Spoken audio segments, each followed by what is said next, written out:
Сэтэрхий аяга. Өнөөдөр шүдний эмч дээр цаг авсан өдөр байсан тул өглөө 9 цагт хоцролгүй очоод хүлээх өрөөнд нь сууж байтал эмчийн туслах дуудахад би түүнийг даган алхав. Нэг өрөөнд ороод хагас хэвтээ сандал дээр хэвтээд хананд үлгсэн зурагт дээр нь тасралтгүй тоглох сайхан байгаль харуулсан бичлэгийг тайвшруулах зорилготой намун хөгжим сонсонгоо эмчийг хүлээж байхад айдас баг багаар үргэж байлаа.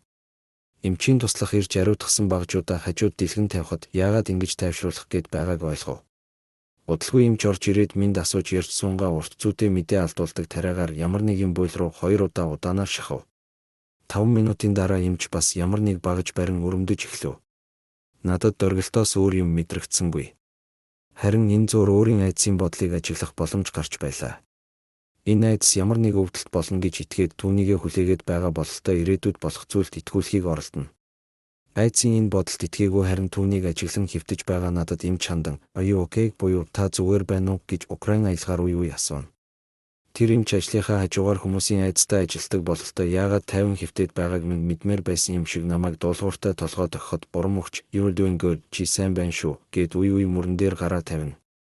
2 цаг ингэж хэвтэж байх зур хизээ дуусахыг нь их хүлээгээгүй тул цаг хугацаа амархан өнгөрөв. Эмч ажлаа дуусгаад гарахад туслах нь надад хандаж хит халуун эсвэл хит хүйтэн юм 7 хоног хүрэхгүй байх хэрэгтэй гэж зөвлөв. Би тэндээс гарч явахдаа өглөө ууж чадаагүй кофе гол авч уух тухай бодож байв. Учир нь кофе хит халуун байдаг. Дэлгүүр шууд ороод кофе бас тэрийг хөргөх зорилгоор мөстэй ус ав. Гэртээ очиод бариултай том аяга дотор кофегоо юулан хийгээд дээр нь хэсэг мөстэй ус хийж хөрглөө. Би кофеноос гараад удсан ч эргэн орж багаар ууж эхэлсэн маань өглөөд хэрэгтэй энергийг өгдөг болсон юм.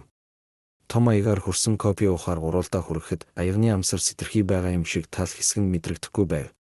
Тарих сэтэрхий аягнаас ууж байна гэж итгээд байгаа бололтой сэтэрхийгээр нь урсаж асгарахаас өмнө амжих гэж хүчтэй сорж байхыг ажиглав.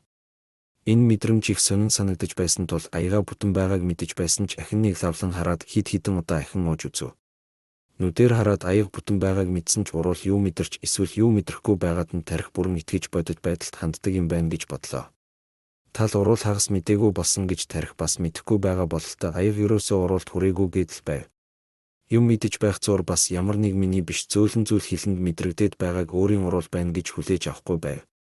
Хагас мдээгүй болсон уруулыг санаандгүй хадсан ч уруулаа хазаж байна гэж мэдэхгүй байгаа нь сонин юм. Үүнээс үүдээд юу гэж дүгнэв гэвэл нүдээр харж мэдсэн зүйл бодол болдогч мэдрэмж бол түүнээс илүүтэйгээр тархинд итгэл өгдөг юм байна. Тарих бодолд итгэхээсээ илүү өөрийн гэгдэх мэдрэмжүүдэд илүү итгэдэг бололтой юм. Үүнд нэг үг байна. Өөрийн гэгдэх уруул тархинд мэдээлэл өгөхөд миний уруулаас ирсэн мэдрэмж намайг бүрдүүлж байна гэдгээр нь илүү тэр мэдрэмжид итгэдэг байх гэмээр байлаа. Харин харагдах зүйлийн үнэн эсэх нь мэдрэмжээр амархан үгүйсгэгддэг юм байна.